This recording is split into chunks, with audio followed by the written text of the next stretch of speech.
Buenos días a todos, todas y todos. Les damos la bienvenida a nuestro segundo sábado de seminario y ciclos de talleres Educación Sexual Integral con Seconesi. Antes de empezar esta importante jornada, nos gustaría pedir un minuto de silencio por el fallecimiento de Magdalena Fabri, activista trans que luchó por los derechos de todos, todas y todos, y a quien queremos dedicar la jornada de hoy.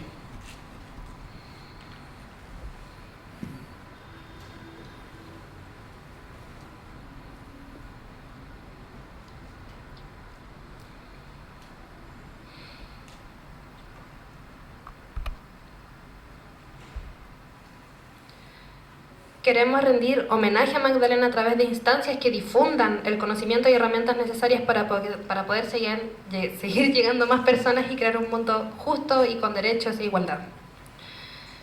Hoy, sábado 18, nos juntamos para abordar un tema de gran importancia que impacta directamente la vida de muchas personas: la educación sexual integral o ESI de ahora en adelante.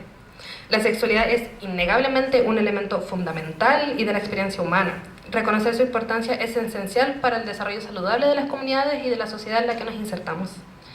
Lo que estamos tratando aquí va más allá de una simple instancia para compartir información y conocimientos sobre anatomía y sexualidad. La ESI se trata sobre proporcionar herramientas para la comprensión, el respeto de nuestro propio cuerpo y el de los demás, fomentando la comunicación abierta y el ejercicio de derechos, también promoviendo la equidad de género y el consentimiento, así como el respeto de la diversidad en todas sus manifestaciones. Es por eso que decidimos implementar este proyecto de extensión académica, que consta en 4 paneles de charlas y 4 talleres impartidos por estudiantes, organizaciones y personas expertas en distintas áreas, como lo son la pedagogía, la obstetricia, el trabajo social, la psicología y el derecho, con el objetivo de potenciar los conocimientos, habilidades y aptitudes del Gran Concepción en torno de la ESI. Seconesi es liderado por estudiantes de pregrado de la Universidad de Concepción, pertenecientes a la Facultad de Educación, Facultad de Humanidades y Artes y la Facultad de Ciencias Sociales, con la colaboración de docentes de la Facultad de Medicina. Cabe destacar que esto no habría sido posible si no fuera por el apoyo de la Oficina de la Diversidad y No Discriminación de la Ilustre Municipalidad de Concepción, el financiamiento y la guía de la Vicerrectoría de Relaciones Institucionales y Vinculación con el Medio UDEC, la colaboración del Instituto Cornelia y la Sociedad Científica de Obstetricia y Matronería. Por ello nos gustaría dar la palabra a Jo París Bizama, codirectora general de la Sociedad Científica de Obstetricia y Matronería. Un cálido aplauso, por favor.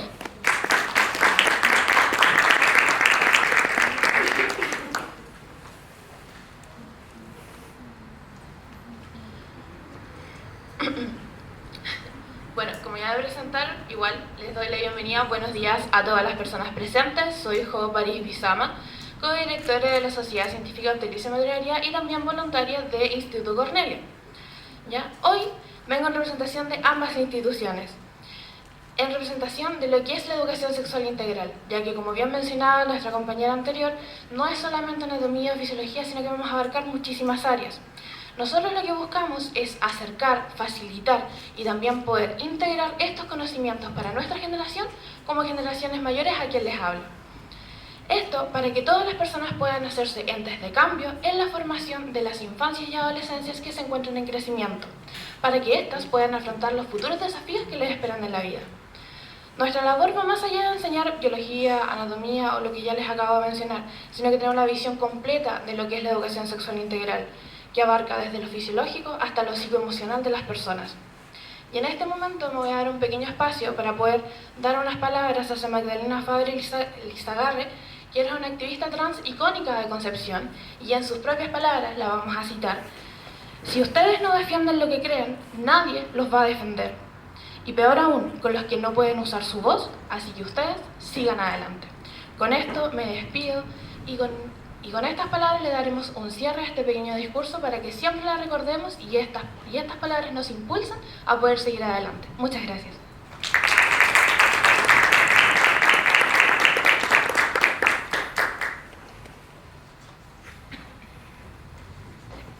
Muchas gracias a codirectora por sus palabras.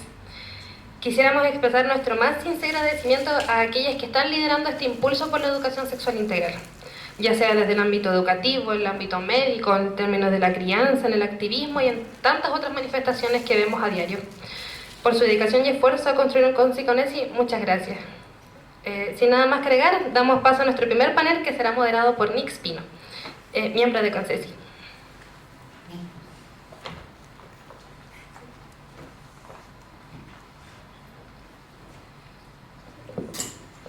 Buenos días a todos, todas y todos los presentes. Hoy sábado 18 de noviembre, como mencionó la Diana, pasaremos al primer panel Equidad de Género y Ejercicios de los Derechos, el cual tiene como objetivo principal abordar la ESI de una mirada crítica, analítica y desde diferentes disciplinas.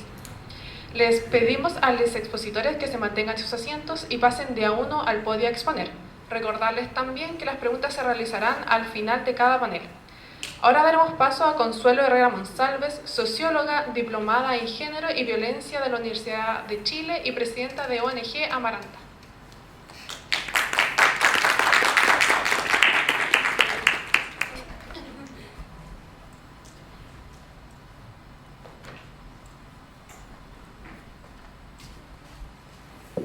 Bueno, hola a todos, estoy muy contenta de estar acá en representación de ONG Amaranta y también de Niñas Revoltosas. El día de hoy vamos a hablar acerca de la literatura infantil, un desafío urgente en torno a los contenidos, a los estereotipos y también a las nuevas posibilidades de sueños para las niñeces, que es parte de lo que vamos a conversar un poco en esta jornada.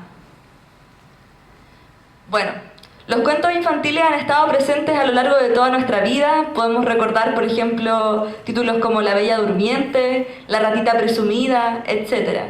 Pero en este caso, las personajes principales, ¿qué sucedía con ellas? Ellas eran felices y se podían desarrollar cuando encontraban a un otro.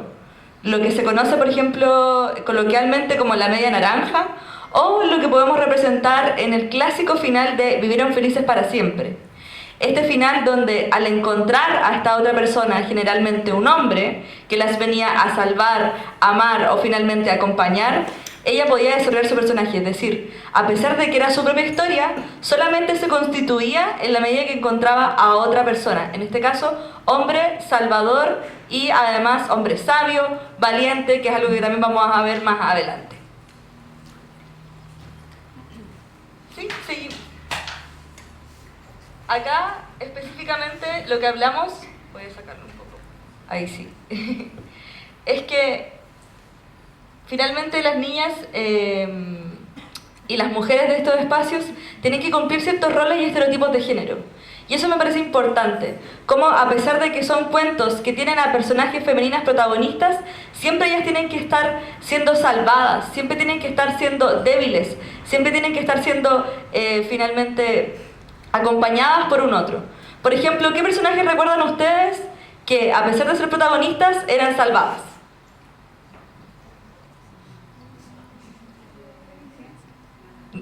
Blancanieves, Caperucita Roja, sí, también ella era muy salvada, a pesar de ser protagonista de la historia, ¿no? Porque no hizo caso, imagínate, también el tema de la obediencia, pero en un sentido tan taxativo. A pesar de que la Caperucita es una alusión al abuso sexual, de hecho de ahí nace, finalmente nos damos cuenta cómo finalmente en estos cuentos siempre son las mujeres las que deben ser salvadas. No pueden salvarse a sí mismas. Qué rabia, ¿no? Seguimos. Sí, acá hay un estudio que se hizo en los jardines infantiles de Temuco por parte de Ormazábal y Ormazábal. Esto forma parte de un dossier de la Red Chilena contra la Violencia hacia las Mujeres. Es muy interesante porque plantean los estereotipos que están presentes en los cuentos. Y por ejemplo, acá las mujeres eran representadas con conceptos como vanidad, miedo, torpeza y debilidad. Esos eran los conceptos que estaban presentes finalmente en su caracterización. Y por otro lado, en el caso de los hombres, valentía, audacia, gallardía y fuerza. Démonos cuenta la diferencia que había entre ambos. Sustancial, o sea, radical, absolutamente no hay ningún punto de encuentro entre ambos. Absolutamente negativo y lamentable para las mujeres y totalmente positivo y admirable para los hombres. En el caso de las mujeres mayores, también tenemos, por ejemplo, las características de maldad, envidia, soberbia y egoísmo. Esas eran las mujeres mayores. Mujeres mayores generalmente eran brujas. Y las brujas además no solamente eran brujas malas adultas, sino que también tenían rasgos y de características, por ejemplo, no ligados a la belleza, hegemónica, ¿no? Nariz grande, como la mía, por ejemplo, eran mujeres de tallas grandes, eran mujeres de pelo negro. Entonces, además, todas estas asociaciones que podemos ver mezcladas con los estereotipos. Y por otro lado, acá, no la anterior, tenemos a, por ejemplo, los hombres adultos son los sabios de la tribu, la sabiduría, la valentía, la solidaridad y el poder. Es decir, nos encontramos con la imagen estereotípica de débiles o malas mujeres versus hombres honorables. Eso es lo que encontramos en los cuentos infantiles que vamos a leer en la noche a las niñeces, o junto a las niñeces, o con las niñeces. ¿Cómo esto no va a ser un problema? ¿Cómo esto no va a contribuir en la reproducción de los estereotipos de género y así también el machismo en la cultura y el patriarcado, ¿no? Lo que hago también es una reflexión en torno a qué estamos leyendo, qué estamos transmitiendo. Ahora sí. Además, cuando las autoras plantean una serie de alternativas a estos cuentos, solo lo hacen de cuentos europeos, específicamente españoles, una colección muy interesante que hay allá, pero a mí me llama mucho la atención porque incluso eso también replica otras diferencias como el eurocentrismo, ¿no? Que siempre estamos pensando en la producción de lo que sucede en Europa, pero ¿qué pasa con Latinoamérica? ¿Qué pasa con todas estas producciones que vamos a ver al final, que tienen este sentido, no solamente que luchan contra el patriarcado, sino que también contra el colonialismo, contra el capitalismo, ¿no? Hay muchas producciones literarias hermosas, llenas de colores, que son propias del territorio y de nuestros territorios, que se producen desde el sur y que no estamos considerando. Entonces, ahí también yo hago un llamado a cómo finalmente estamos siempre mirando hacia allá cuando quizás hay producción local interesante situada desde las condiciones, desde la niñez y para la niñez de acá mismo, ¿no? Pienso en las niñeces migrantes, pienso en las niñeces mapuche, ¿no? Pienso en tantas otras niñeces que no son la niñez tampoco que se piensa hegemónica, ideal en una nube, como la construcción que está también de mujer en una nube, sino que son niñeces que varían, que tienen condiciones de clase, de raza y de género distintas. Acá también es algo importante porque López de Lérida hizo una investigación en Santiago, acá en nuestro país, y planteaba que entre los personajes femeninos, ¿qué concepto los definía? La belleza. La belleza es lo que va a definir históricamente la valía o no de cada personaje femenino. Y esto es súper interesante porque según el grado de belleza va a ser buena o mala, va a ser relevante o irrelevante. Entonces, nuevamente estamos reproduciendo los cánones de belleza hegemónicos. ¿Y cuáles son los cánones de belleza hegemónicos según nosotros, por ejemplo? Delgadez, muy bien. Rubia, ojos azules, sí, blanquita. Y esas son las princesas, ¿no? Ahora último han cambiado porque la misma sociedad ha exigido que haya nuevas referentas, ¿no? Tenemos a Moana, por ejemplo, a Valiente con su pelo lleno de chochitos y también pelirroja. Pero eso no fue al azar. Disney tiene una responsabilidad también en el sentido de que planteaba en el contexto en el que estaba, ojo, no era porque tampoco fueron los únicos culpables, pero reproduciendo los estereotipos de la época, planteaban estas princesas que debían ser salvadas versus, por ejemplo, otras que si no eran salvadas, eran malas. Y feas, además, hay que decirlo. Imagínense. Seguimos. Exacto. Y aquí algo muy interesante dentro de la producción literaria infantil es que no solamente son los estereotipos y los roles de género los que se reproducen, sino que muchas veces es porque son escritos por hombres. Hay muchas mujeres escribiendo la literatura infantil, pero nuevamente es un espacio que es cooptado por hombres, ¿ya? De hecho, la cifra que plantea acá es que tanto en autores como en ilustradores se observa en el corpus una mayor proporción masculina. De las 247 obras analizadas, un 57% fueron escritas por un autor y un 62% ilustradas por hombres. Y esto tiene que ver con la siguiente... que finalmente ellos muchas veces reproducen la visión de la masculinidad hegemónica. Entonces, al reproducir la visión de la masculinidad hegemónica, ellos tienen nociones bastante como sesgadas en torno a cómo, por ejemplo, van entendiendo el mundo, desde la visión de un hombre blanco, heterosis muchas veces. Pero no desde la visión, por ejemplo, de una niña migrante, no desde la visión de una mujer, por ejemplo, lesbiana, no de una visión de una mujer disidente. Y aquí también me gustaría detenerme porque creo que leamos a otras mujeres también. Atrevámonos a leer a mujeres y disidencias. Atrevámonos a tener esos libros que de repente encontramos en ferias súper chiquititas, que están incluso más baratas que los libros que encontramos en librerías hegemónicas, ¿no? Como la Antártica, por ejemplo, voy a decirlo porque... Y ahí encontramos títulos muy caros, pero en librerías más pequeñas no nos atrevemos. Y quizá le estamos dando una oportunidad a esa autora para que se haga conocer, para que se dé a conocer. Entonces también los invito a, si es que vamos a invertir en literatura, porque yo sé que es una inversión, sé que en Chile no es barato además por el impuesto al libro, pero si vamos a invertir en literatura, atrevámonos a invertir en otras autoras o autores.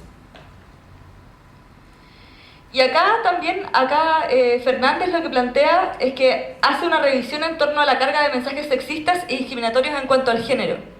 ¿Cuántas veces leímos, por ejemplo, en la literatura infantil, el sé una buena niña, compórtate como señorita? Ese era el mensaje entre líneas, ¿no? Guarda silencio, ¿no? Las princesas tenían que guardar silencio, las princesas no tenían amigas, por ejemplo. ¿Qué pasa con las rivalidades? ¿Qué pasa con la no sororidad en esos espacios? Las princesas tenían como competencia a otras princesas, no se aliaban, ¿no? No encontraban espacios en común, no tenían... Imagínense el tema de la soledad. La soledad era un castigo y no una opción de vida. Ellas finalmente, como ya decíamos al principio, se desarrollaban cuando estaban con otros príncipes, cuando estaban con otros hombres. Pero cuando estaban con otras mujeres, ¿qué pasaba? Cuando las princesas se encontraban con otras mujeres, competían. Competían por quién era la más bonita. Espejito, espejito, dime quién es la más bella. Competían, finalmente siempre la competencia no solamente era la belleza, sino que quién se iba a quedar con el hombre. Entonces, esa carga, esa cantidad de mensajes discriminatorios y sexistas forman parte de la literatura que sigue primando hoy en día. ¿Hay alternativas? Muchas. Pero todavía sigue siendo la que encontramos, por ejemplo, en muchas escuelas. Y eso para nosotros también es preocupante. Seguimos. Acá se plantea que la literatura infantil se puede ver como al mismo tiempo refleja los ideales de la sociedad y los prejuicios inherentes de la misma. ¿Ya? Entonces, el lenguaje, la narración de relatos y la literatura para niños se combinan como medio eficaz e importante para la comunicación cultural, ideales en cuanto al comportamiento apropiado de género. Es decir, acá podemos ver cómo podemos producir y reproducir la cultura a partir de estos cuentos infantiles. Pero, ¿y si rompemos con estos esquemas? ¿Y si nos atrevemos a contar otras historias? Porque para soñar con otros mundos hay que tener otras historias. Tenemos que tener la capacidad de poder contar otras alternativas. La princesa que se salvó sola, la princesa que en vez de estar aburrida en un castillo se puso a aprender matemáticas y karate. No sé. Podemos crear tantas historias, ¿no? Pero siempre terminamos replicando las mismas. Y seguimos tratando hoy día a las niñas de princesita. Seguimos hablando simplemente por su belleza. Seguimos haciéndolo en el cotidiano. Seguimos. Y además algo que me parece súper importante. Ninguna obra es neutral. Entonces, si yo estoy dando un mensaje, a pesar de que puedo decir, yo no lo estoy haciendo con mala intención, perfecto, pero va a haber alguien que te lea o que te escuche, que tenga este ideal. Si yo estoy diciendo que las mujeres valen por su belleza, probablemente esa niña, niño, niña, crezca creyendo eso. ¿Y cuántas de nosotras y de nosotros no crecimos pensando eso? ¿No? Nos encontramos con el feminismo, nos encontramos con alternativas en torno a las disidencias, nos encontramos con muchas discusiones mucho más grandes y recién ahí empezamos a cuestionar. Pero ¿cuántas veces nos miramos al espejo y no nos gustó lo que veíamos? Porque queríamos mirar esa princesa, ¿no? Porque queríamos mirar esa princesa llena de brillos y rubios o azules, como decían por acá. Así que, bastante lamentable. Seguimos. Y Teresa Colomer, investigadora de la Universidad Autónoma de Barcelona, tomó como cuerpo una investigación de 150 libros sancionados por la crítica como los mejores publicados de la década del 70. Y simplemente quiero plantear esto porque me parece interesante. Y en analizarlos bajo una perspectiva de género, halló que casi las 2/3 partes de las protagonistas eran hombres. Menos de la 10ª parte compartían protagonismo y solo la 3ª parte tenían como protagonistas mujeres. Y después sigue, pero me quedan unos minutos y quiero aprovechar simplemente para hacer una reflexión. Me gustaría decir que, como ya dije previamente, tenemos que tener la capacidad de construir nuevas historias para nuevos mundos. La niñez merece soñar con una literatura feminista que les empodere que les dé herramientas para finalmente abogar por su propio proyecto de vida y no para limitarles, ¿ya? Y al final, voy a mostrar dos... Sigue nomás. Acá. Tenemos Chirimbote, que es una editorial argentina, que de hecho acá muestra las guerreras de la independencia. Eso es súper interesante, porque tiene la capacidad de hablar de historias incluso de Violeta Parra, de Frida Kahlo, habla de muchas mujeres en la historia, y a mí me gusta mucho porque representa con colores y con mucha alegría la historia de estas personas que muchas veces son silenciadas o invisibilizadas a lo largo de la historia, ¿no? Violeta Parra cuenta su música, de las guerreras muestra a todas aquellas mujeres que estuvieron dando la pelea, ¿no? En el caso, por ejemplo, del pueblo mapuche, ¿cuántas mujeres tenemos a Janequeo? Que muchas veces, muchas personas ni siquiera saben que era una mujer. La calle que tenemos acá en Concepción, cuando uno dice Janequeo, ¿era mujer? Recuerdo muchas veces esa pregunta. Y todas ellas que estuvieron finalmente dentro de la historia son visibilizadas a través de, por ejemplo, cuentos como estos. Y en el siguiente, Niñas Revoltosas, que es parte de la apuesta de la que soy parte, escritora. Nosotros tenemos los cuentos libres, como el canto libre de Víctor Jara, nos basamos en esto. Nuestros cuentos son de libre descarga, ¿por qué? Porque no queremos que ninguna niña, o niño o niña quede excluido de la literatura. Hoy día en Chile muchas personas tienen que elegir con qué se van a endeudar en el mes, si con alimentos, si con vivienda. Entonces no queremos que la literatura sea un gasto más. Y por lo mismo pueden bajar y descargar de nuestras plataformas gratuitamente estos libros. Tenemos, por ejemplo, el título Isidora no quiere ser princesa, que fue regalado por una colectiva de Futrono. Para nosotros fue muy interesante. En el Día de las Niñas, les regalaron, imprimieron los cuentos como son de libre descarga y se lo regalaron a niñas de, en este caso, ex Sename. Y para nosotros fue súper importante porque de eso se tratan estos cuentos, de que lleguen a todas las infancias sin importar su clase, su género, su raza, y que finalmente otras historias construyen otros mundos posibles. Y con eso me despido. Muchas gracias.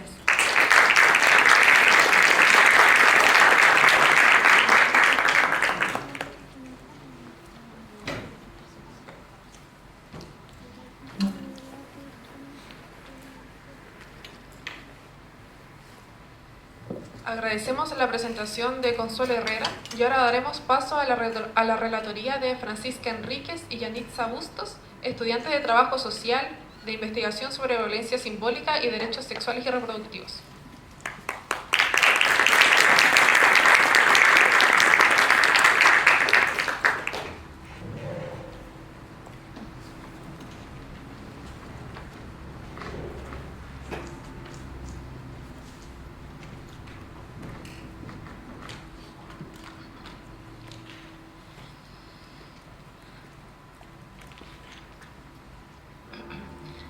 Buenos días a todas y todos los presentes. Bueno, nosotros somos estudiantes de Trabajo Social. Lo que vamos a presentar ahora son los resultados de nuestra tesis, en realidad, que se titula Violencia Simbólica, análisis del ejercicio libre de los derechos sexuales de mujeres del Gran Concepción. Bueno, las presentadoras somos en realidad Yanitza Cifuentes y Francisca Enríquez.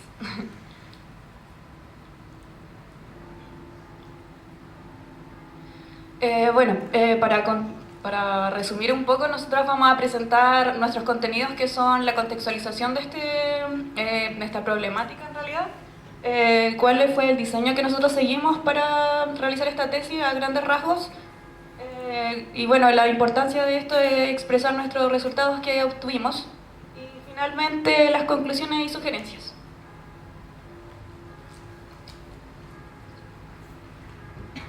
Bueno, para contextualizar, nuestra investigación es una investigación de pregrado y bueno, como toda investigación, primero es el cuestionamiento, pues, qué es lo que nos está moviendo y por qué queremos hacer esto. Desde aquí parte, desde el autoconocimiento de nosotras mismas y ver cómo nos toca el patriarcado en nuestras propias historias. Por lo mismo quisimos hacer esta investigación, que es una investigación situada, que nos interpela con nuestra propia historia y que nace desde la conversación entre nosotras de cómo tenemos estos puntos en comunes con nosotras mismas como equipo investigativo y también con nuestras amistades, ¿ya? Y con otro, después cuando vamos abriendo la conversación nos damos cuenta de que esto es importante de conversar y que tenemos como son temas que la sociedad nos hace ver que son íntimos y que no solamente nos toca como personas individuales. Al conversarlo nos vamos dando cuenta de que en realidad están estos puntos de encuentro y que al final son temas políticos y que deben tomarse e investigarse y también revisar el ejercicio desde esa postura. ¿Ya? Bueno, este seminario está como enmarcado en el tema de la sexualidad, que para nosotras igual nos mueve la educación sexual integral y que luego es parte de una de nuestras conclusiones. Queremos hablar también de los derechos sexuales y reproductivos, que como esta investigación igual se enmarca en eso, en que en la investigación preliminar solo encontrábamos estudios de derechos reproductivos o derechos sexuales en común. Al final los derechos sexuales se convertían solamente en una extensión de lo de reproductivo. Y eso para nosotras fue una problemática, o sea, el hecho de que los derechos sexuales no se posicionen con igual importancia como los derechos reproductivos ya nos va generando este ruido y va demostrando también que hay violencia simbólica dentro de las políticas públicas y como los parámetros sociales que nos va estructurando la sociedad. Para temas de investigación, nosotras entendemos que los derechos son derechos inalienables e inadmisibles y no los podemos dividir, pero para el análisis, para nosotras hacerlo más comprensivos y dándonos cuenta también preliminarmente que la política pública chilena no revisa ciertos derechos, como que solamente se atinge a lo reproductivo y a lo biológico, quisimos elegir estos 3 derechos sexuales, que son el derecho a decidir de forma libre sobre el cuerpo y la sexualidad, el derecho a ejercer y disfrutar plenamente la vida sexual y el respeto a la intimidad y a la vida privada. Bueno, en nuestro marco teórico nosotras nos enmarcamos en la teoría de roles, en la teoría de género, en la teoría de las representaciones sociales, en la teoría del aprendizaje social y en el enfoque de derechos humanos.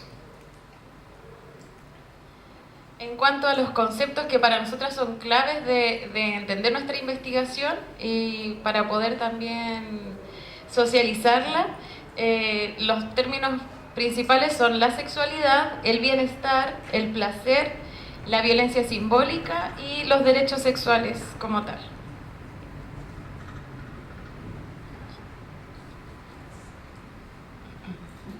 Bueno, nuestra tesis tenía igual el objetivo general y los 3 objetivos específicos que los dividimos igual en base a los 3 derechos que analizamos, que son el objetivo general, analizar la violencia simbólica del ejercicio libre de los derechos sexuales de las mujeres universitarias de Gran Concepción. Y el objetivo específico primero tenía relación con el primer derecho que leyó anteriormente mi compañera, que es identificar los conocimientos que tienen las mujeres con respecto a los derechos sexuales y su influencia en la expresión libre de la sexualidad. El segundo objetivo fue comprender la influencia cultural en la propia sexualidad y su disfrute desde una percepción de las mujeres universitarias del Gran Concepción y develar la violencia simbólica que interiorizan las mujeres universitarias respecto a su intimidad y su vida privada. Bueno, como para contextualizar igual la parte de la tesis, nosotros como nuestro diseño metodológico, nuestra pregunta de investigación que nos colocamos para poder investigar fue ¿cómo se observa la violencia simbólica con respecto al ejercicio de los derechos sexuales en las mujeres universitarias del Gran Concepción? Nuestro tipo de estudio fue descriptivo exploratorio, fue un método de estudio cualitativo, fenomenológico. Las características de la muestra fueron mujeres universitarias, ojalá que estuvieran más de 2 años o 2 años hacia arriba de la universidad, porque también necesitábamos que tuvieran experiencia en el ámbito universitario, y como otro dato importante era que estuvieran en una relación heterosexual. Y finalmente solamente tuvimos de informantes a 13 mujeres para poder igual de alguna forma limitar la muestra. Bueno, como resultados importantes tenemos 3. Sí, para hacer más accesible la información, los quisimos dividir, categorizar así, en 3 como categorías de los resultados. El primero tiene que ver con el conocimiento de los derechos sexuales y la influencia en las decisiones. De los resultados que revisamos, bueno, todas nuestras entrevistadas tenían al menos la noción básica de qué son los derechos sexuales y reproductivos, pero sucedió eso, tenían mucho más conocimientos de qué eran los derechos reproductivos, y también existía como confusión entre cuáles son derechos sexuales como tal y cuáles están referidos más a lo reproductivo. Y lo que igual nos demuestra es que hay una perspectiva biologicista de lo que son los derechos y que tampoco hay una perspectiva en derechos como tal. También existe una brecha importante en el acceso a la información de lo que es la educación sexual, ya que a través de las instituciones no existe una información universal de qué es lo que aprendemos o conocemos por sexualidad. Y en cuanto a la fuente de información, desde dónde nos informamos en temas relacionados a la sexualidad o a los derechos, la mayoría de nuestras entrevistadas se informaba a través de redes sociales e el internet. Eso pasaba obviamente desde la autogestión, desde el propio interés, y la familia resultó ser una fuente de información muy escasa, en donde las principales fuentes de información era la madre, para quienes podían tener ese acceso desde sus familias. En cuanto a la segunda categoría, la percepción y el ejercicio frente a la sexualidad, pudimos observar o nos dio como resultado que existe una relación entre la salud y la sexualidad, y que para nuestras entrevistadas la salud es un concepto amplio, ¿ya? La salud no se ve solamente como algo biológico, sino que también como un estado psíquico y emocional, y que contempla todas las dimensiones del ser. También existe una relación entre la salud sexual y el bienestar, y nos comentaron que también el bienestar para ellas es posible a través del autoconocimiento. Entonces desde ahí, desde cuando conocemos qué es lo que nos gusta o lo que no nos gusta, nos va generando las directrices para poder tener una mejor calidad de vida, que es básicamente lo que nos relataron nuestras entrevistadas. También reconocen que no hay garantías universales en cuanto al acceso a recursos para la salud sexual, si bien se puede entrever que en los dispositivos de salud existen recursos, pero son insuficientes, y también están atravesados por los tabús, por los estigmas. Entonces eso va generando una sensación de insuficiencia y dependencia también de qué es lo que me quieren entregar y lo que no me quieren entregar. Entonces no nos permite la libertad de decidir. En cuanto a cómo aprendemos sobre sexualidad, ahí es donde podemos empezar a observar el discurso de la violencia simbólica que tenemos interiorizada, y cómo esta violencia simbólica que la aprendemos en la escuela, la familia, con las amistades, en redes sociales, en todo el espacio social, también está en las relaciones de pareja, que es donde está situada nuestra investigación. Y algo como muy puntual que nos permitió observar desde las entrevistas es cómo el discurso que tenemos interiorizado o que tenían interiorizadas las entrevistadas en cuanto a la sexualidad y a la práctica sexual era el de una objetivización sexual y ser mera facilitadora del placer masculino, ¿ya? Y esto, la forma como que ellas tenían como para que esto no sucediera, porque esto es como algo muy automático que se fue aprendiendo a través de todo el ciclo vital, era el autoconocimiento.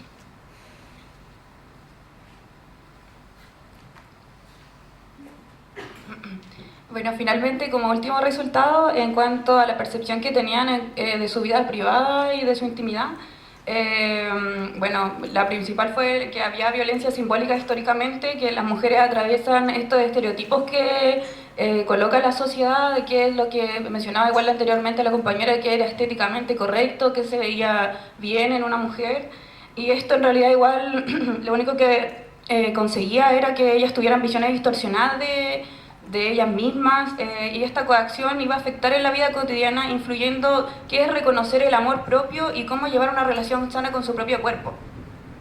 Igual, como parte importante, que otra violencia simbólica fue que la legitimación de que somos un ser para otros a través de complacer, y esto es porque no queremos tampoco tener consecuencias en nuestra relación, en la dinámica de pareja, no tampoco generar esas sensaciones de que tenemos la culpa o obligatoriedad, si esa respuesta fuese no.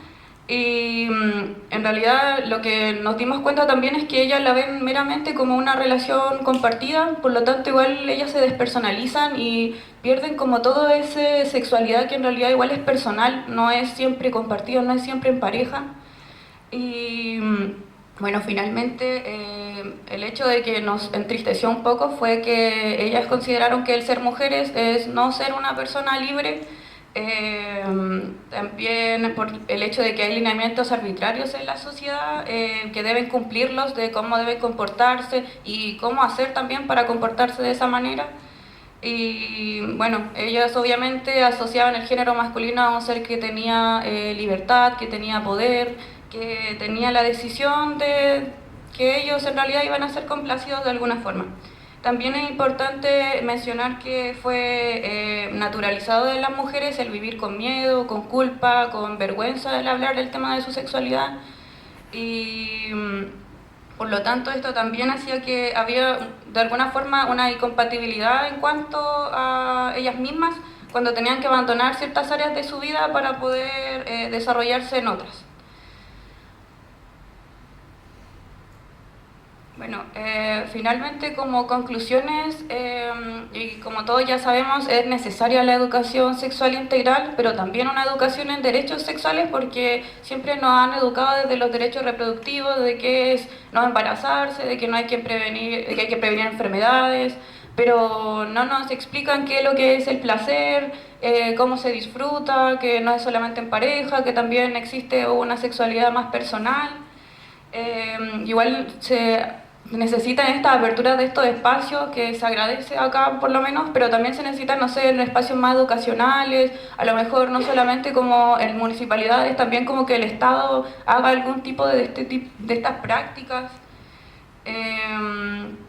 Y bueno, investigar más sobre sexualidad, sobre el ámbito en realidad de que el placer también lleva a un bienestar, que es como lo que nosotros era nuestro punto fuerte, que en realidad el placer sí genera bienestar y genera un bienestar en general, que eso también le da empoderamiento a la mujer y de alguna forma igual seguridad a ellas también en todo este ámbito, ya sea saliendo también de lo sexual, sino también en la vida cotidiana. Y bueno, finalmente el autoconocimiento. Creo que es muy importante como mujeres conocernos, saber qué nos gusta, qué no, cuáles son nuestros límites y qué es lo importante en realidad para nosotras en el momento de vivir nuestra sexualidad.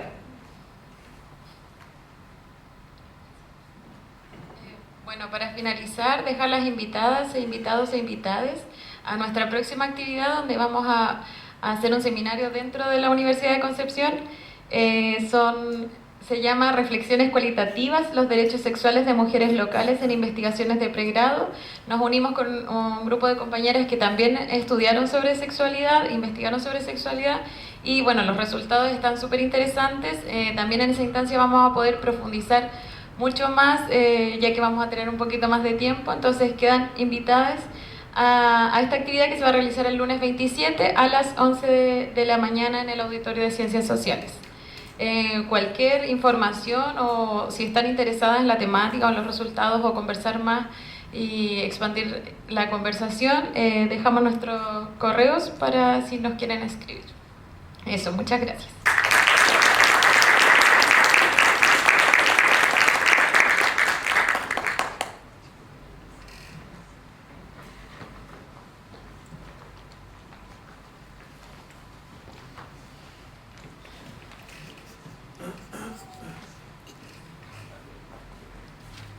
Damos las gracias por las palabras de Francisca Yunitza. Ahora daremos la palabra a la última relatoría de este panel, dirigida por Cristian Sangüesa, abogado de Dirección de Equidad de Género y Diversidad Sexual, Universidad de Concepción, en protección jurídica de derechos humanos y justicia.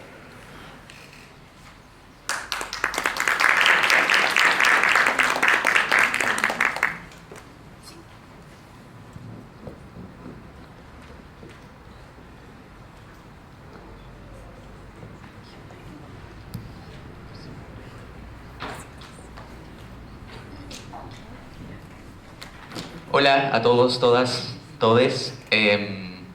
Bueno, antes de comenzar quisiera hacer una pequeña reflexión en relación a dos activistas, ¿cierto?, que nos dejaron ayer: Magdalena Fabri, activista trans de Concepción, y también hoy, la madrugada, nos enteramos también de la muerte de Luis Larraín, también tremendo activista por los derechos de las diversidades sexogenéricas, que ya venía hace mucho tiempo con una enfermedad y que era un ejemplo, creo yo, de lo que también Chile necesita. Deja instalado un tema en lo que dice relación con la salud digna y con una muerte digna y planificada, ¿cierto? Con un guiño muy claro en relación también a la eutanasia. Cuando vi esta convocatoria dije: ¿de qué puedo ir a hablar? ¿De cómo puedo aportar, aunque sea un poquito, ¿cierto?, desde mi vereda? Yo soy abogado, ¿sí? Más allá de que en algún momento tuve un pasado como de activista, podríamos decir. Adelante, por favor.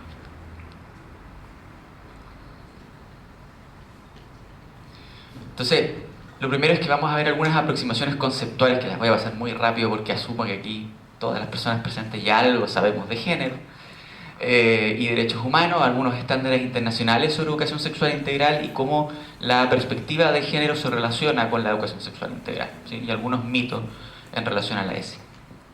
La siguiente.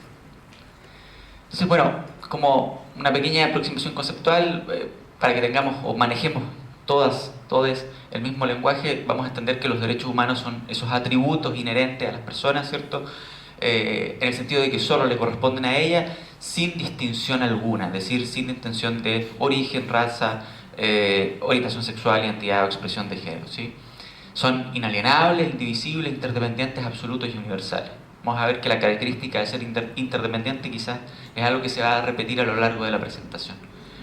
Y vamos a entender el género como ese conjunto de identidades, atributos, funciones que han sido atribuidas social y culturalmente, ¿cierto?, a hombres y mujeres, y a las diferencias que nacen a raíz de esas atribuciones, ¿sí?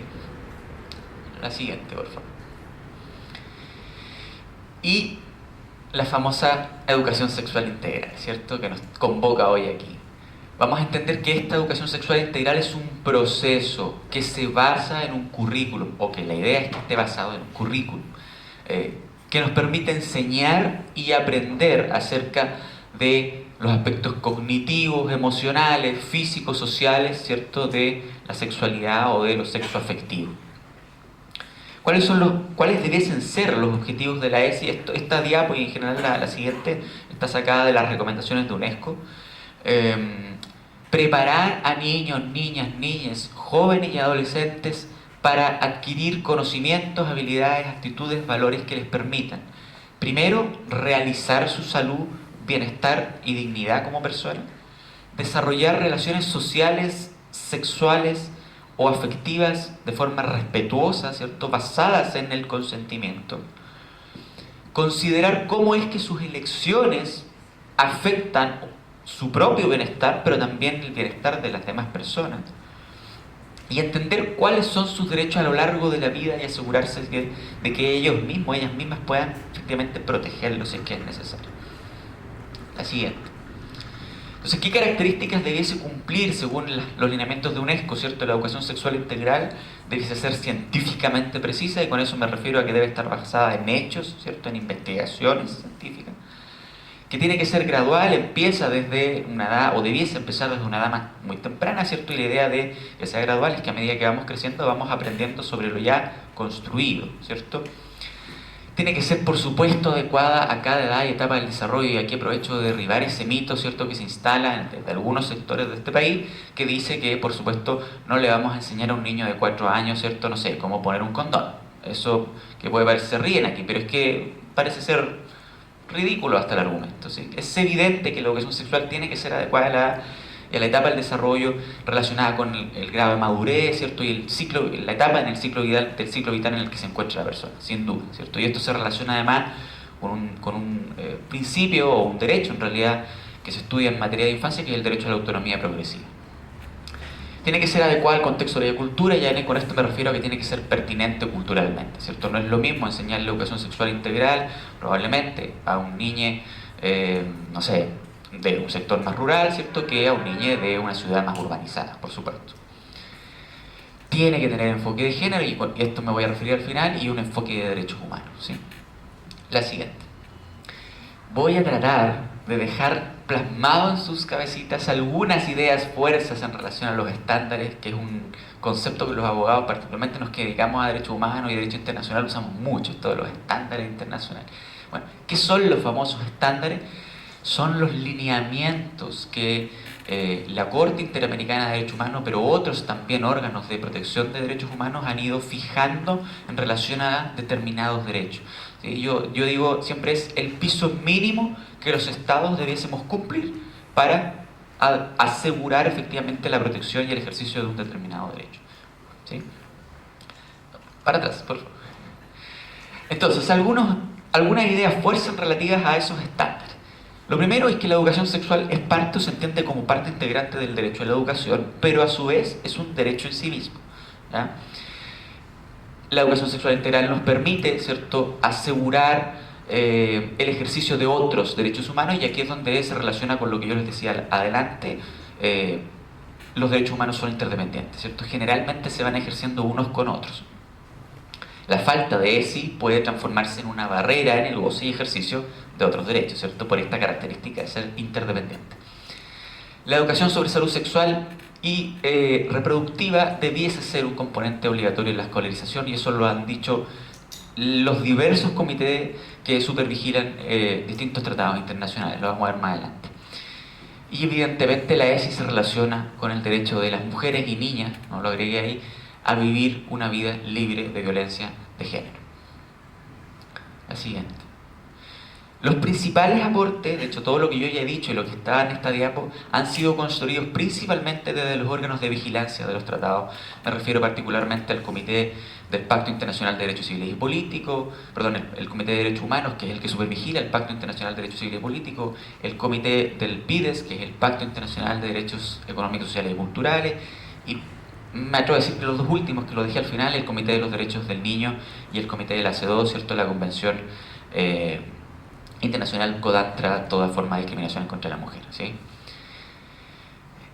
Quiero centrarme en estas recomendaciones. El relator especial del derecho a la educación de Naciones Unidas hizo un informe específico sobre educación sexual integral y recomienda, yo que aquí puse algunas obviamente, recomienda a los estados eliminar las barreras, ¿cierto?, entendiendo que las barreras son ciertos obstáculos que impiden el ejercicio efectivo de un determinado derecho.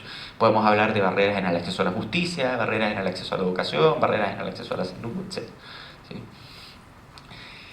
Los estados deben contar con políticas públicas integrales y sostenibles en el tiempo. Hemos hablado ya, se ha dicho de lo integral de la educación sexual integral. No basta con que se nos entregue o que exista en Chile una ley más relativa a la fertilidad, ¿cierto?, y al derecho que tienen las personas a contar con información, nuevamente centrado, ¿cierto?, como decían las compañeras, en lo reproductivo, pero dejamos de lado todo lo que tiene que ver con la sexualidad.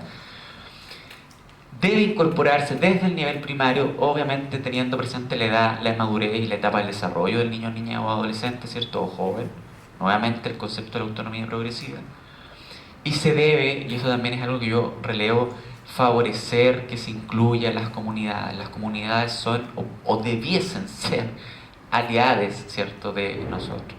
No podemos trabajar desde el Estado o desde las organizaciones de la sociedad civil sin las propias comunidades. Y aquí me refiero a juntas de vecinos, clubes de fútbol e incluso, aquí voy a decir algo que probablemente no va a gustar tanto, incluso las propias agrupaciones religiosas tienen que aportar, tienen que transformarse en aliados. El impacto que esas organizaciones comunitarias ejercen en sus comunidades es innegable.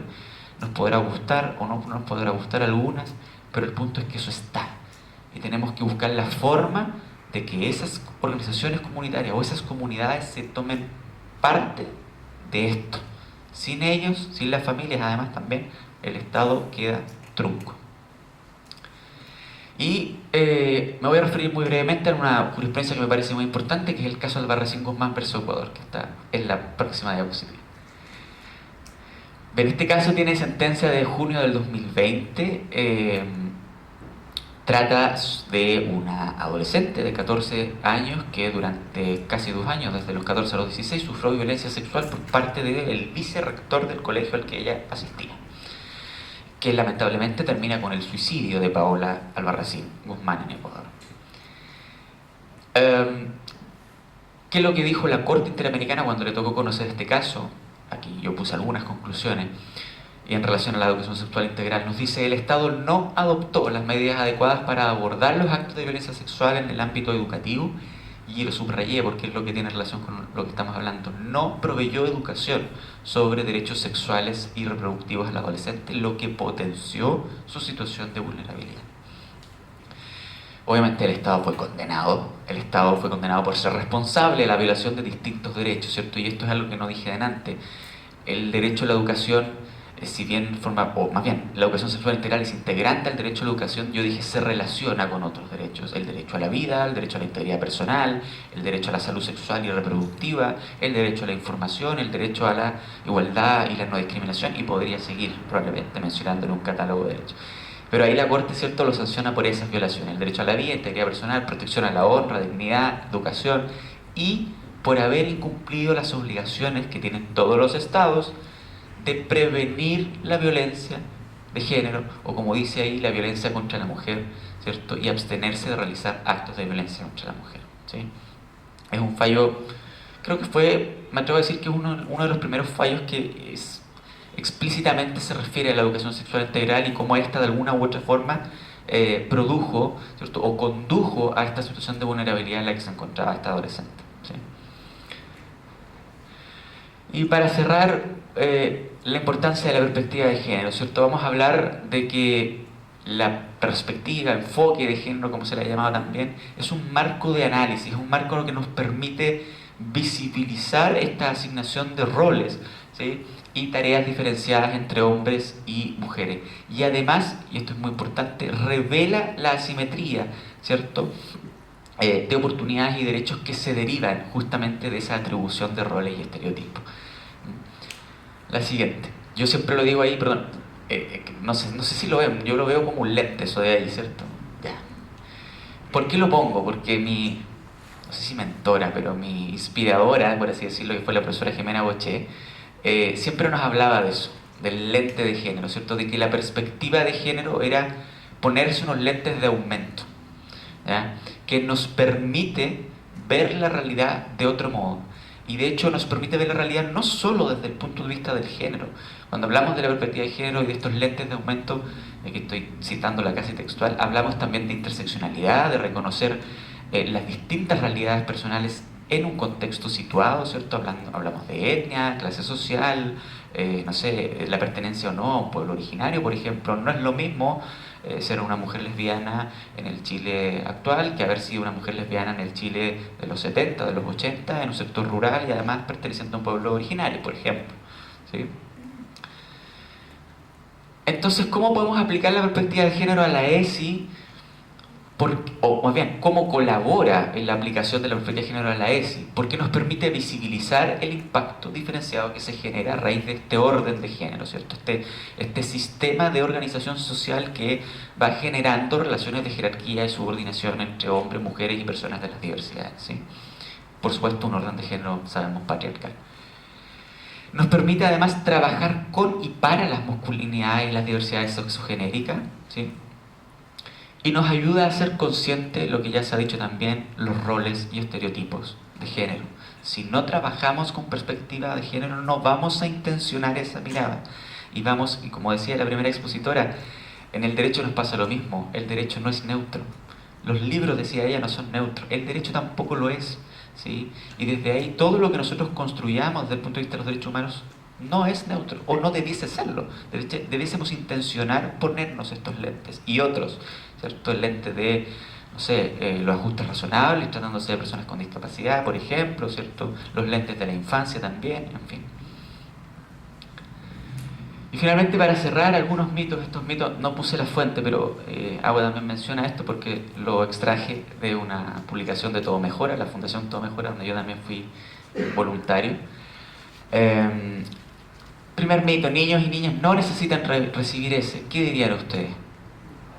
Falso, ¿cierto? Muy falso. Sí la necesitan. Ya hemos dicho que según estándares internacionales la educación debiese empezar desde una edad muy temprana, ¿sí? Obviamente adecuada a su edad, sin duda que sí. La ESI incentiva a que niños inicien tempranamente su vida sexual. Mentira. La retrasa, nos dicen por ahí. Busca brindar, no, dice, lo que busca la ESI es brindar información de manera clara, completa, desde los distintos aspectos de la sexualidad: científico, afectivo, social y jurídico. Cuestión que yo no dije, pero las personas suelen asociar la sexualidad solo al coito, y la sexualidad es mucho más que eso, ¿cierto? También se refiere a los afectos. A nivel internacional es fundamental para definir tanto las ITS como también la violencia escolar, y que además, yo lo dije al principio, fomenta también relaciones respetuosas y basadas en consentimiento. ¿Solo las familias pueden educar? No.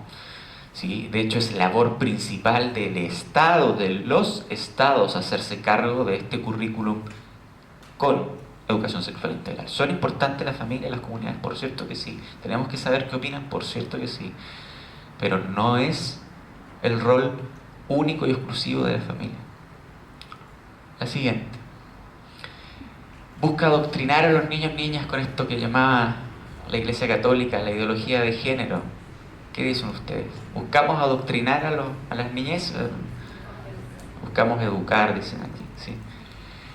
Obviamente que no. La ESI no busca promover dogmas, ¿cierto? Ni ideología. Lo que busca es ayudar a las personas a tomar decisiones informadas, ¿ya?, acerca de su sexualidad, reproducción. Yo le agregaría afectividad también. La ESI dice que no existen hombres ni mujeres, ¿cierto? También es falso. Nadie cuestiona que, no sé, la sexualidad tiene distintas facetas, tiene una dimensión más biológica, una dimensión social, una dimensión, ¿cierto?, motivacional. O sea, eso no es así, ¿cierto? No buscamos borrar el sexo como con eso no es así. De hecho, lo que busca es todo lo contrario: enseñar que la sexualidad es un campo complejo, multidimensional, ¿cierto?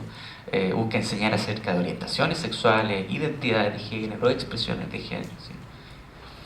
Y finalmente, el último: busca convertir a los niños a la homosexualidad. Tampoco, ¿cierto?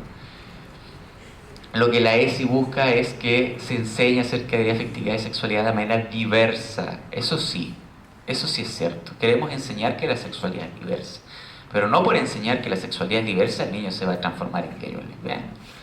¿Sí? Porque si fuese así, no habrían personas lesbianas, ¿cierto?, gay, porque nuestros papás eran heterosexuales.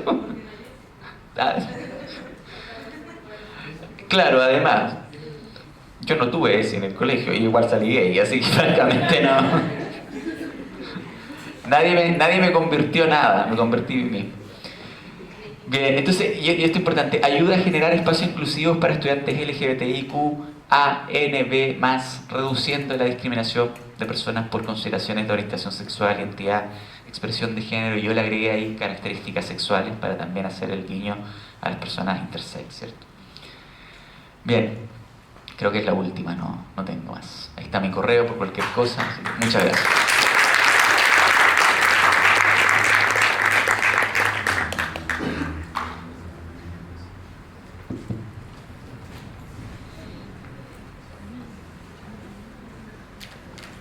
Invitamos a los relatores a sentarse en el escenario, en las sillitas de acá atrás, para dar espacio a algunas preguntas del público. Por favor. Sí, por favor, si puede pasar adelante.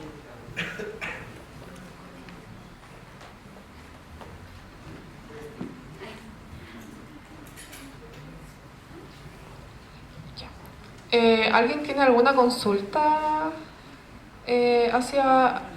Sí.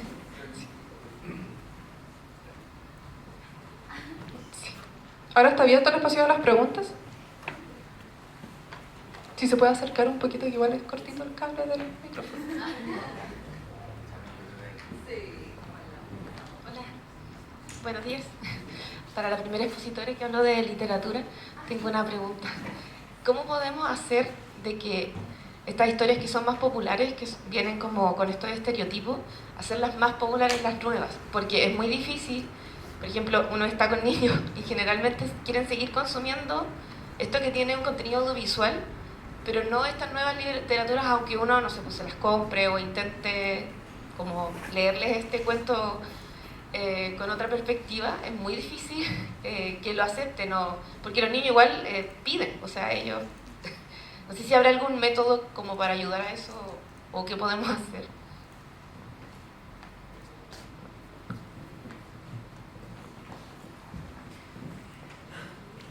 Ya, aquí no sabía tu nombre, así que no... Rocío. Sí, ya. Muchas gracias, Rocío. En realidad, yo creo que más que métodos, invito a la creatividad, en el sentido de, por ejemplo, a partir de historias oficiales, ¿no? Tradicionales, pongámosles tradicionales, podemos, por ejemplo, hacer canciones que sean distintas. Por ejemplo, respecto a la Cenicienta, no sé, pues que se aburrió de dormir, porque ella dormía, ¿cierto? Sí. Que se aburrió de dormir y que se despertó y, no sé, pues se puso a jugar con sus amigas, a andar en bicicleta, aprendió a andar en bicicleta. Entonces, por ejemplo, a partir de un personaje que ya existe, podemos crear quizás, por ejemplo, desde rimas, canciones, poesía, que sean distintas. Porque a veces cambiar la historia implica que también, lo he visto, las niñeces como que es como, ya, pero la historia no era así, entonces dejemos el mismo cuento, pero hagamos juegos paralelos que tengan otros significados. Entonces, porque eso yo lo he hecho y funciona. Entonces como, ya, pero se aburrió. Entonces, por ejemplo, estas típicas princesas en los castillos, y digo, ya, pero qué aburrido, 500 años en una torre. No, a ver, ¿a quién le gustaría estar 500 años en una torre? Y como que todos los niños así como, a nadie le gustaría estar 500 años en una torre. Entonces empezamos a hacer canciones, por ejemplo, en torno a escaparse de la torre, o cómo yo me escaparía de la torre, qué haría si me iría de la torre. Entonces, invito mucho a la creatividad. Creen canciones, juegos alternativos, invítense a confiar en sus conocimientos para también traspasarlos a través de mecanismos lúdicos y de juego. Eso. ¿Alguna otra consulta? ¿Tu opinión también puede ser reflexión en torno a alguna de las... Hola, yo quisiera consultar a las expositoras Yonitza y Francisca, que hablaban sobre esta diferencia entre derechos sexuales y reproductivos. Si bien yo tengo una noción, me gustaría que si pudieran ustedes, desde su investigación, hacer esta diferencia, como explicitar cuáles son las líneas, el límite.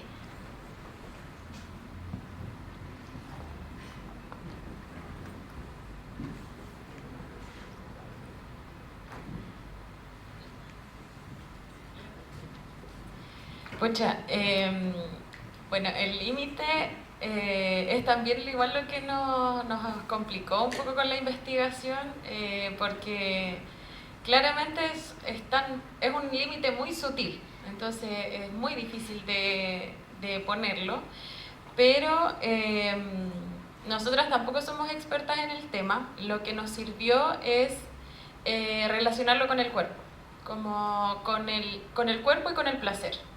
¿Qué es lo que la reproducción en sí? Igual la vimos desde una mirada como opresiva, como de que a las mujeres siempre se nos obliga estar dispuestas a reproducir y cumplir ese rol. Entonces, como desde ahí empezamos a separar. Pero ¿qué pasa cuando las mujeres queremos disfrutar? Queremos sentir goce, queremos sentir placer. Y desde ahí, ¿cómo lo vamos sintiendo? Como en la legislación está el derecho del consentimiento. Yo elijo con quién me quiero relacionar y de qué manera me quiero relacionar sexualmente o de cualquier manera. El derecho a elegir cómo quiero vivir mi sexualidad y luego con quién compartirla. Entonces creo que ese límite, esa sutileza, creo que cada uno puede reconocerlo en sí misma como ¿qué me pasa a mí? Desde dónde yo en mi propio cuerpo puedo reconocer qué es lo que me hace sentir más placer a que lo que me está generando un mecanismo de control y de lo que debería ser también. Creo que como desde ahí nosotras pudimos separar como lo reproductivo de los derechos sexuales.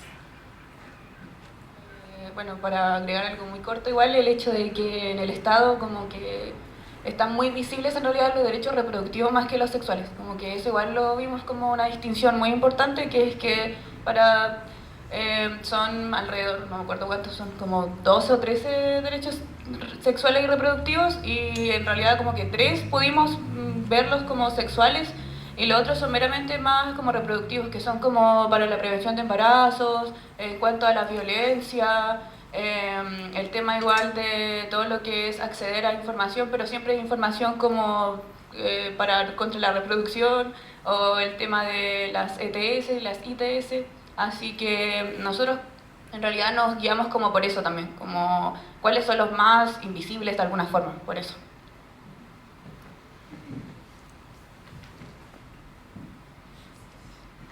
¿Alguna última pregunta o comentario que...?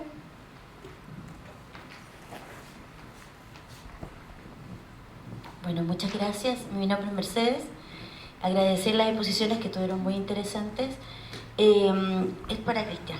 Entendiendo tu origen, ¿no?, que vienes representando a la Dirección de Equidad de Género de la y Diversidad de la Universidad de Concepción, y que esta integra una red nacional que está vinculada obviamente a su nacimiento a la movilización feminista hace un par de años.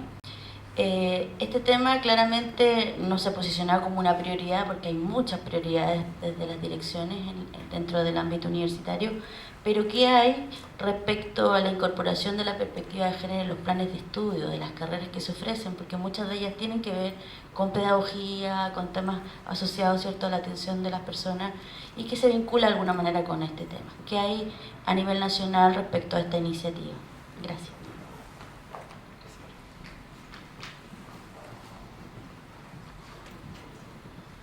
Gracias. Amplia y compleja pregunta.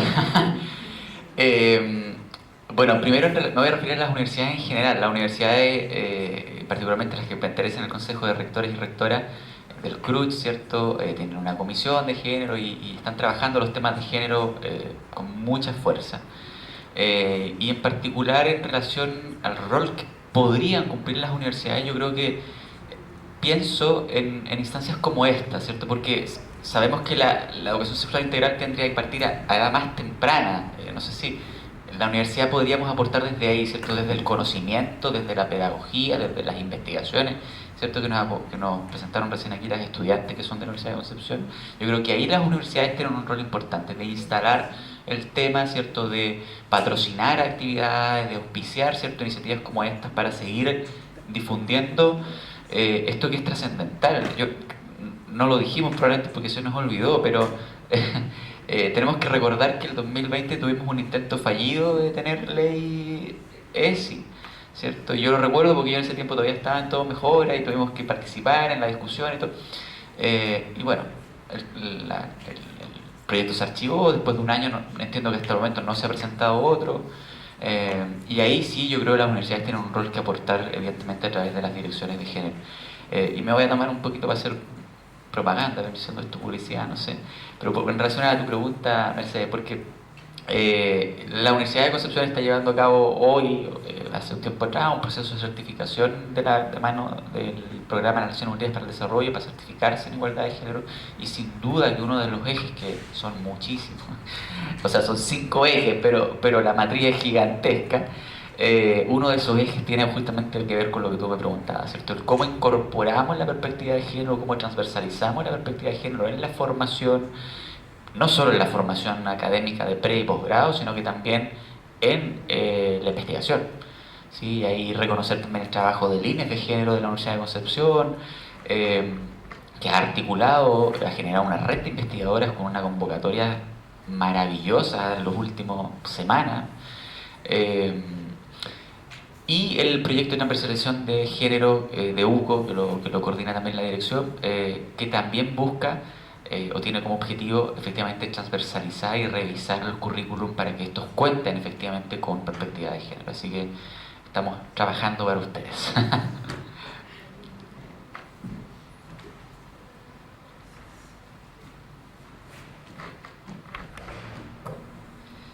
Agradecemos las relatorías de Consuelo Herrera, Francisca Enríquez, Yunitza y Cristian Sangüesa y damos cierre al primer panel del día.